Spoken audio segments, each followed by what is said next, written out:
kulanti wacan oo wanaagsan dadka na daawanayo meel kasta oo aad joogtaan mar kale Ramadan Kareem dhamaantiinba halkan waa studio-heena magaalada Minneapolis gobolka Minnesota ee wadanka Mareykanka daawadayaal galabta waxaa marti noogu ah studio-heena magaalada Minneapolis oo noogu soo booqday Maxamed Faarax Xasan oo garabkayga bidix fadhiya oo isagu markaasi uga sheegin doona arrimo aad la yaabi doontaan oo ay ugu horeyso 8 sanadood oo ku xidhnaa xabsi ku yaala wadanka Ethiopia sababihii loo xidhay iyo jirdil xoog leh oo uu sheeganayo Maxamed Faarax Xasan oo garabkayga bidix haatan fadhiya ayaa faahfaahinteeda uu wareysigani u badnaan doona aan ku soo dhaweeyay Maxamed Faarax Xasan studio-heena magaalada Minneapolis marka hore ku soo dhawo waan mahadsantahay waan ku soo dhawahay waan mahadsantahay maxamed markii uu horeysay Mareykan ma joogi jirtay bariga Soomaaliya Mareykan baan joogi jiray goorma soo gashay Mareykan waxaan soo galay 1995 bishii sagaalaad toddobadeedii 1995 waaye goorma markii Ethiopia ku noqotay oo lagu xiray 2006 bishii lixaad 22keedii baan ka duulay garoonkan Minneapolis International Airport marka Ethiopia isla xilli waxaan tagay isla maalinkaas waxaan xilligaas aan ku laabtay waxa la qabtay August 26keedii yaa la qabtay magaalada Jigjiga yaa ku qabtay waxa ay qabtay hogaankii markaas habeenka isaga laftiisa la doortay oo ninkan hadda madaxweynaha ka Cabdi Ilay iyo commissionkii booliska waqtiga Cabdi Maxamed Umar marka xilliga madaxweyne ma ahayn habeenkaas madaxweyne laga dhigay laftiisa habeenka lagu qabtay waaye xagee lagu geeyay marka jeel degmada ku yaalay baa la geeyay magaciisa jeelka degmada la Havana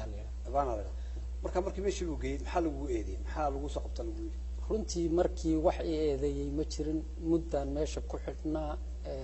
muddo 3 bilood markaan ku xidhnaa wax bini aadam oo eedeeyay jirin uu isagu ii yimid wuxuu yiri waxaan ku haysanaa inaad taageertay ururka ONLF saadaas soo ii sheegay waaye ka Maxamed hal adigu markaad Mareykanka joogtay inaba miyaad ka tirsanaan jirtay ururka ONLF anigu ururka ONLF qalbi ahaan runtii aad baan u taageeray qalbiga aan ka jeclaa laakiin nin hubaysan maanan ahayn hub maanan qaadanin nin maamulkooda kamid ma ahayn waxaan ahaa kaliya dadka jecel inay xorriyad gaadhaan dadka ma adiga markii lagu qabtay eed lagu soo jeediyay miyaa lagu yiri qalbigaad kala socotaa ONLF si waxa lagu yiri askari ka tirsan ama jabhad ka tirsan ONLF baad tahay waxa lagu yiri jabhad ka tirsan baad tahay hoggaan baad tahay ka tirsan hoggaanka abaabulka tahay hoggaanka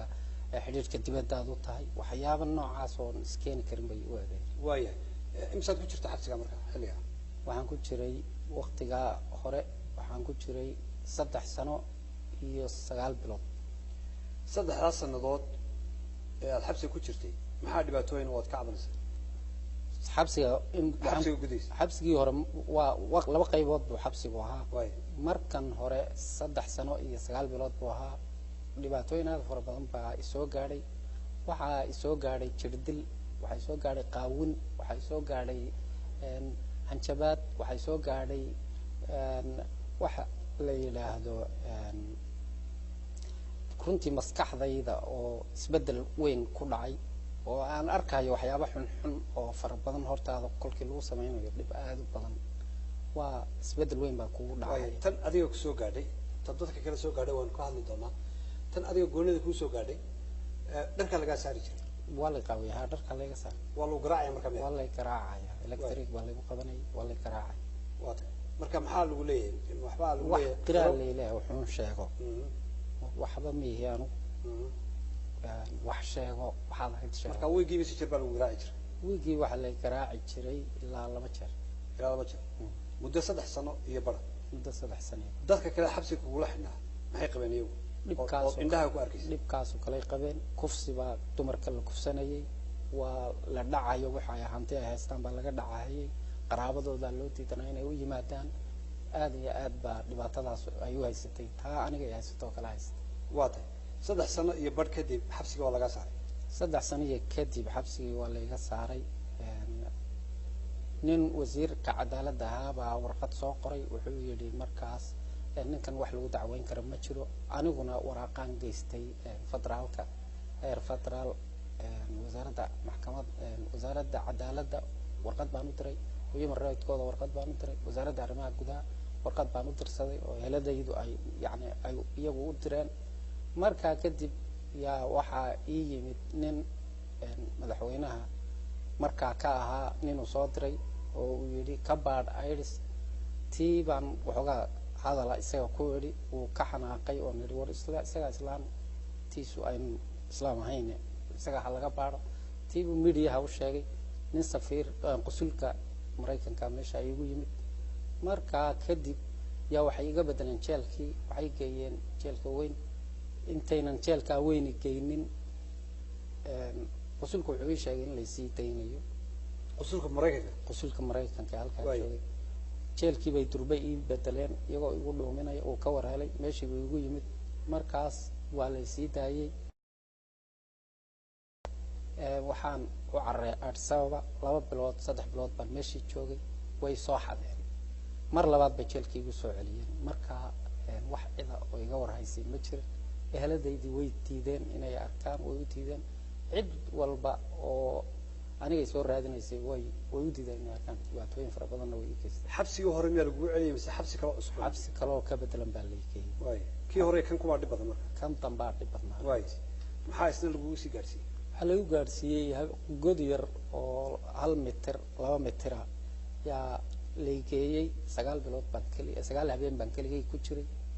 wax cunto iguma imanayn waxaan ka ahayn rooti qallalan oo yar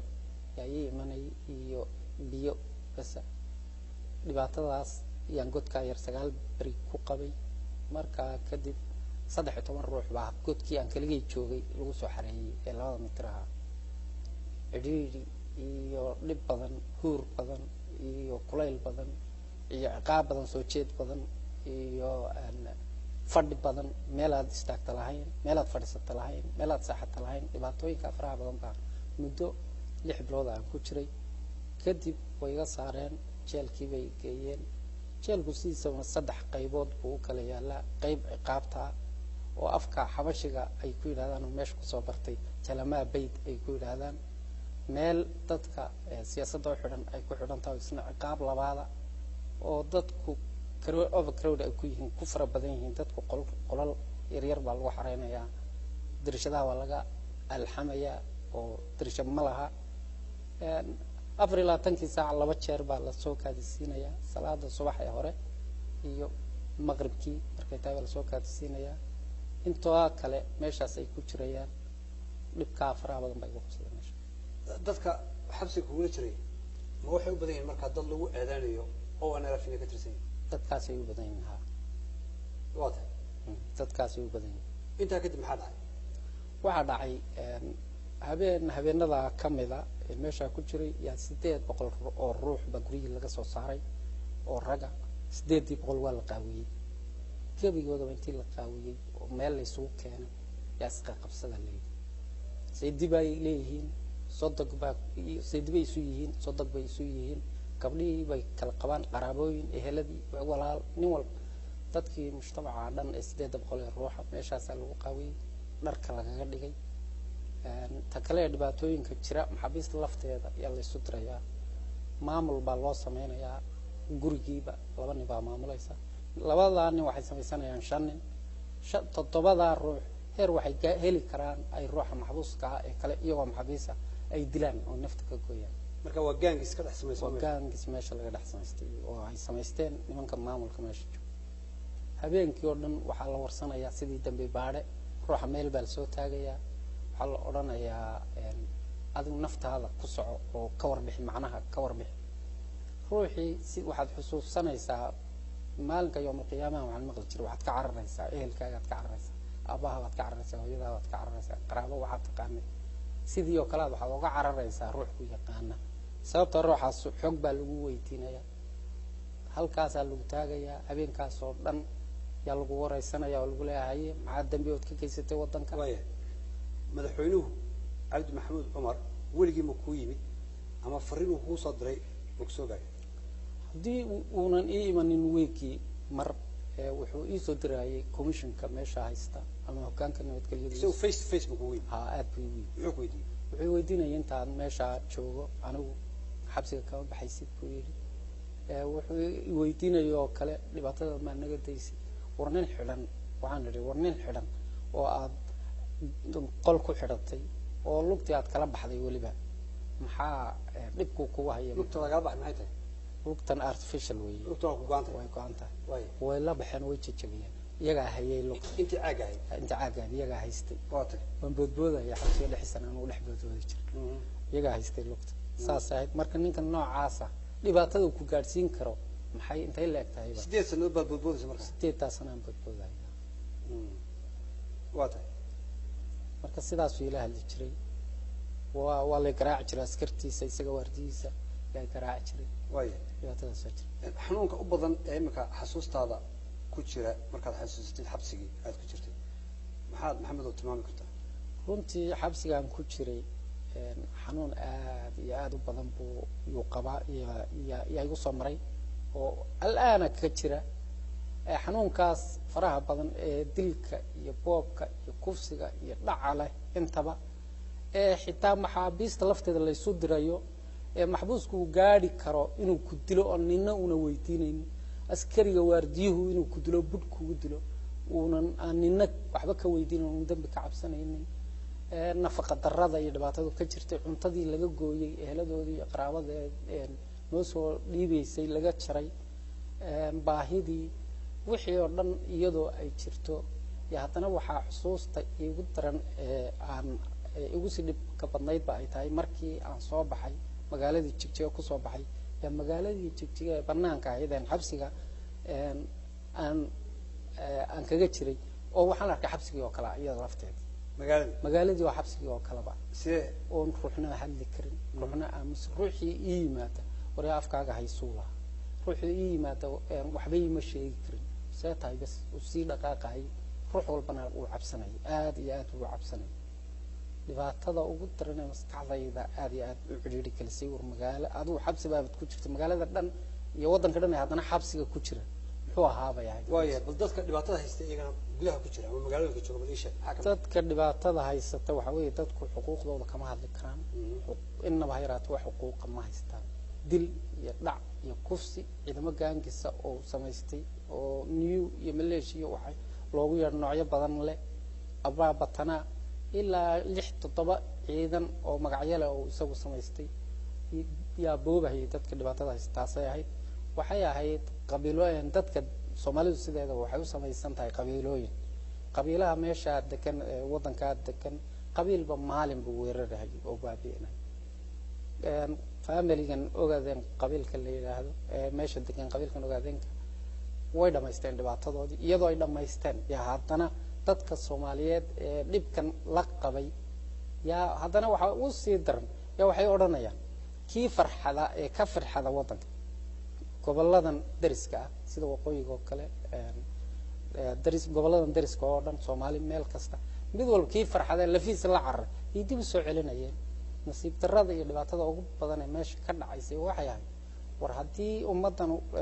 ay halka ku baabaayso walaalkii u kaalmeyn lahaa ee u gurman lahaa way su'aasha kan ku diin waxa weeye cadaadiska meesha ka jira maxamedow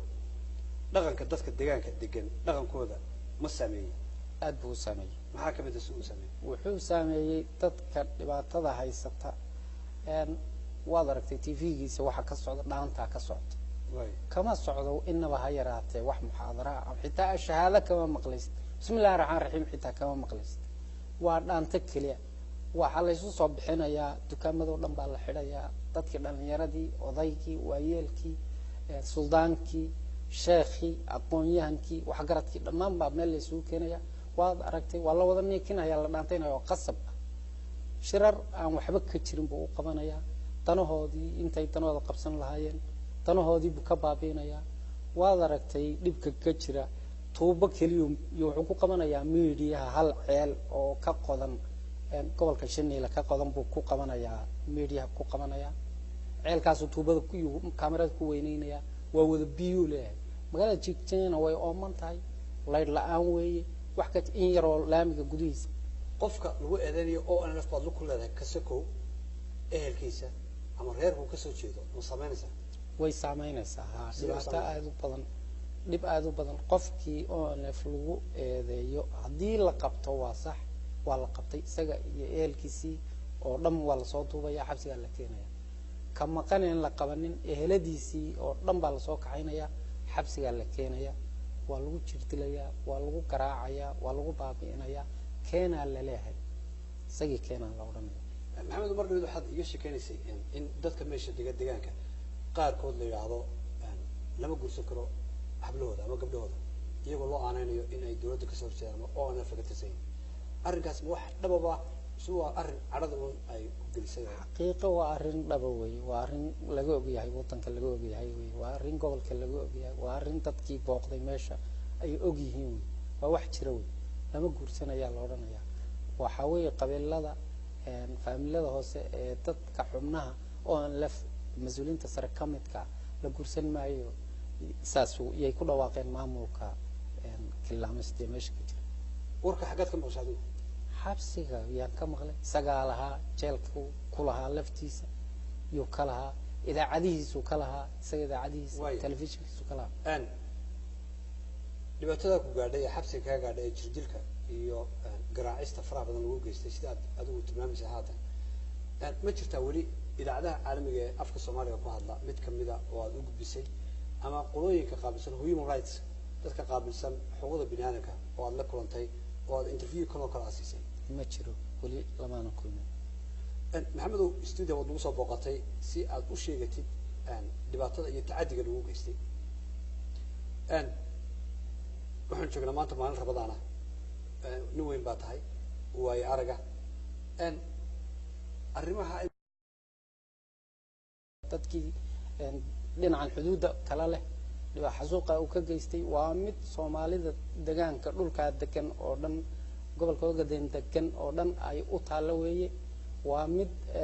dhibaatadaas wada haysata waxa weeye sidii nidaamkii laysaga kicin lahaa waxa loo diidi lahaa inay ku fikiraan ummadda soomaaliyeed meel kastay joogaan soomaalida gudaha joogta ee soomaaliya joogay xorta ahayd iyada lafteedii baan xor ahayn waxay u kala dhuumanaysaa generaal gabre nin la yidhaahdo waxay u kala dhuumanaysaa wakiilo yaryar oo etoobiya ay ka samaysatay hargeysa puntland ximani iyo xeeb beledweyne baydhabo jubbaland magacyadan ay u kala bixbixisay etoobiya intay iska dhaafaan oo gacmaha isqabsadaan iyagaa walaalaha iyagaa ehela iyagaa wada dhashay ummaddii soomaaliyeed cadowgoodii ay u gacan galeen intay iska dhaafaan u kala dhuumashadiisa iyo isku dacaweyntiisa iyo u kala orodkiisa intay iska dhaafaan meel hay uga soo jeedsadeen waa cadowgoodii hala dagaalameen iyaguna gacmaha isqabsadaan wixii ay isu qabaan ee ay isgaadhsiiyeen ee dembi ahaana hayse saamaxeen baan leeyahay anigu bishan rabadlaan ha isku saamaxeen dhibaatadana ha iska daayeen walaalahood ha iskaalmaysteen dhibaatadana meel ha uga wada istaageen baan leeyahay madaxweynaha aad ka cabanay sidii inta la halmaashay ee dawladda deegaanka soomaalida etoobiya haddii ay arrintaa kaa xaal mariyaan oo ay kula soo fadhiistaan ku yeedhaan maxaad odhanay xaqiiqa anigu shaksiyan xaal marin kama doonahayo kamana aqbalahayo keliya waxaan keliya una aqbali karaa ummaddan uu dhibahayo inuu dhibka ka daayo xabsigana kasii daayo dadka xabsiga ku jiray allaana xabsiga kusii dhibanayo xabsiga ku haysta waxaad ii sheegtay marka hore inaad qalbiga kala socotay ama qalbiga ka jeclayd oo nalaf iminka oo lagu taataabtay maxamedow oo lagu dhibay xagee kala taagantahin oo nalaf runtii qalbiga waan ka jeclahay inay xoroobaan baan jeclahay sababtaa dulmigaan nabcahay anigu dulmiganaan nabcahay dulmigaan diidanahay ciddii dulmi ka baxaysa ama waa in la faato ama cid kastaba ha ahaatee caalamka cid kastoo dulman baan taageerahayaa oon qalbiga ka taageerahayaa oo waxaan heli kara ku taageerahaya saasaan leeyahay aad iyo aad baad mahadsantay maxamed faarax xasan oo isagu maanta marti noogu ahaa stuudiyahana magaalada minneapolis daawadayaal